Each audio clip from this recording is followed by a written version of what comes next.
This is another Nile River TV Goons production. This is part two, a response to Malik Muhammad. Okay, so let's do it like this, Malik Muhammad. Since we have already separated the Nation of Islam from a traditional established Islamic community in America among American Negroes, right? We have already done that. So let's move a little further into this, right? Because I'm an American nigga, you heard?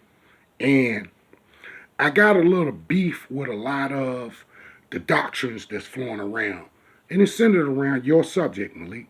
Now watch this.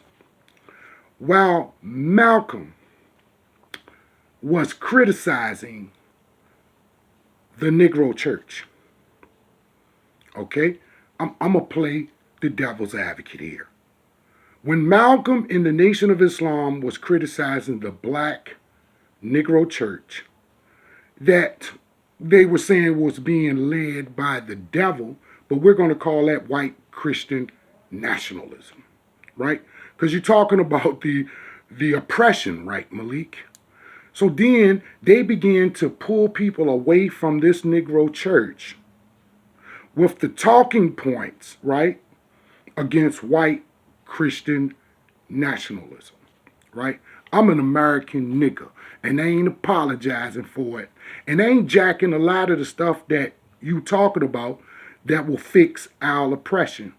Because since you guys, and I was guilty of it in the past, X'd out the black Negro church, and so now you telling me you're going to X out the N.O.I. as a solution to our liberation. Well, let's do it like this. I'm going to slow it down so you can speed it up, right? Let's make understanding understood. While Malcolm was preaching against the Negro church and against white Christian nationalism, to whom he called the devil with a veracity, right? Let's do it like this. Malcolm was doing this while at the same time Yemen, Mauritania, and several other Islamic countries had yet to abolish slavery.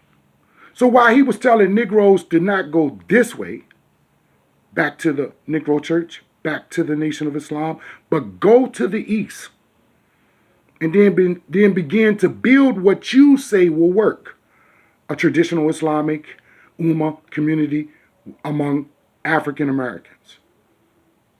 But Yemen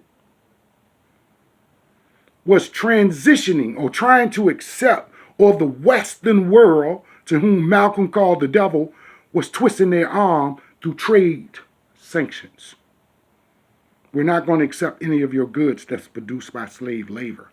Particularly if we got this Malcolm X guy in our country criticizing us for slavery, while you Yemenites and you other Islamic countries had yet to abolish slavery. The West had already done it. Right? Yemen finally wrote down in paper the abolishment of slavery in 1967, but Malcolm was killed in 1965. So Malik, how is that going to liberate us if it didn't liberate the dark-skinned people in Yemen? And you know I'm not blind, deaf, and dumb or stupid enough to believe that they stopped it because the government wrote it down on paper. No, they had to get that product out. No, they had to get that work up out of Yemen so they could sell it and make a GNP, a gross national product production. You heard me? So you're going to have to do better than that to exclude the Nation of Islam from an Islamic community than the Yemenites and the many others who are still practicing it in reality, but on paper. It's the same talking points. And you could bring up the same talking points about what went on in the West and what's still going on in the West. But if it's going on in the East and the West, then none of those ideologies are doing a good job at liberating our people. Let's get to that. You heard? And that's a shout at, oh boy. Let's get to that. Now River Goons in the building. You heard me?